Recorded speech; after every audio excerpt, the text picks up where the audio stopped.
俺がこの世に生まれたからだ。 Le trailer de la partie 2 est enfin sorti. C'est tellement drôle car à chaque fois, ceci arrive au moment où personne ne s'y attend. Si vous avez raté le plus grand troll de la communauté de l'attaque des titans sur Twitter la semaine dernière, eh bien, quelqu'un se faisait passer pour un leaker détenant des informations confidentielles et avait annoncé qu'il y aurait un trailer juste après la rediffusion des épisodes de la partie 1 jusqu'au 15e. Évidemment, plusieurs fans ont cru en cette rumeur et attendaient patiemment pour qu'au final se fasse trahir comme jamais. うるさい。俺を死なせてくれないんだ。終わりにしたいんだよ。俺たちで。ミカサやアルミン、みんなを救いたいんだ。その名はエレン・イエーガー。ユミル・フリッツは自由のために戦った。名は進撃の巨人。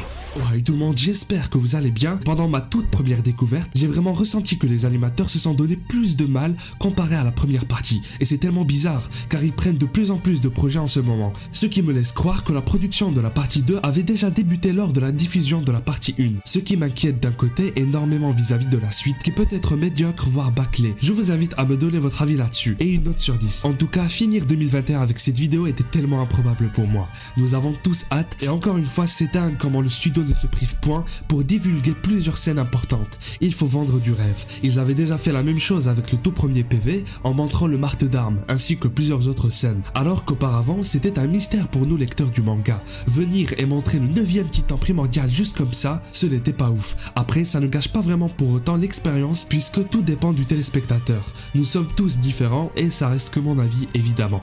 Passant à la partie spoil. Ceux qui ne regardent que l'animé, je vous invite à quitter la vidéo. Pour ceux qui découvrent, abonnez-vous car plusieurs vidéos intéressantes sur l'attaque des titans vont sortir à partir de janvier. Vous n'êtes pas prêts. Honnêtement, j'ai eu des frissons terribles, que ce soit en voyant Grisha Jäger, Eren parler au moment où il allait redéclencher cette ancienne rage en son père pour massacrer la famille Reiss, ou même en voyant la grande Ymir. Mon dieu, c'est plus le scénario qui me fait autant d'effets, l'animation reste un bonus, et quand on va avoir les deux prochainement, je ne sais pas si je vais tenir. Seiyuu, mouvement de caméra, jeu de couleurs, OST, je m'attends à du lourd pour cette fin. On a pu voir la tête d'Eren voler à un moment. Enfin, je parle surtout du passage en question. D'ailleurs, ça ne m'étonnerait pas que les viewers d'anime devinent que Gabi est tiré sur Eren. Nous n'avons pas encore eu de confirmation concernant le nombre d'épisodes, qui apparemment serait de 12, un total qui ne va en aucun cas proposer la fin du manga. Sinon, ça serait terriblement rushé. Le titan cuirassé était aussi musclé en quelque sorte que dans le manga. Il est énorme. Bien évidemment, quelques mouvements ont changé, et Mappa a également rajouté des petites séquences de quelques secondes originales.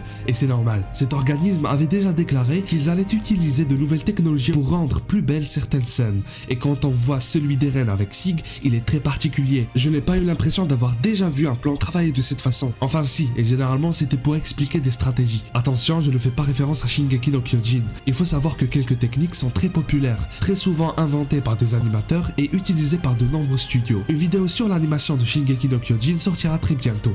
Tetsuro Araki de 8 avait dit que la meilleure chose serait que les futures animations exploitent la 3D et la 2D en même temps, faisant du produit final un mélange des deux. Et c'est ce qu'a fait Mappa mine de rien, montrant Eren en 2D puis en CGI. Par contre, dommage qu'il ne bougeait pas. Il y a également le passage de Mikasa à côté d'Eren couché sur l'arbre. Et ça m'intrigue vraiment, car Wit Studio n'a malheureusement pas animé le passage avec Mikasa et Eren, ce dernier qui lui dit que ses cheveux avaient grandi, ni le moment quand elle lui dit à plus tard. Mappa se retrouve donc en difficulté, car elle devra animer deux choses, la première case et la dernière qui montrera ce lien entre elle et la précédente. Animer juste l'une des deux n'aurait aucun sens.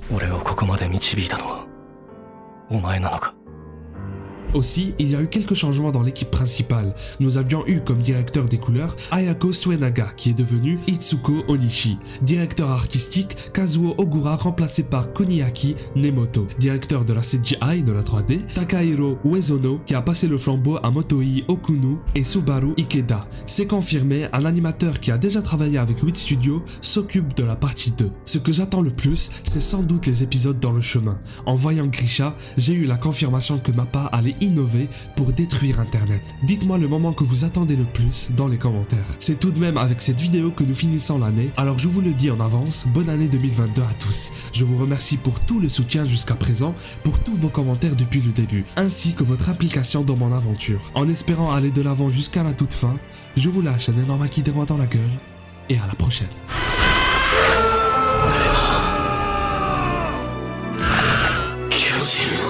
Ah! 全て一つの座標で交わる。つまりそれが始祖の巨人だ。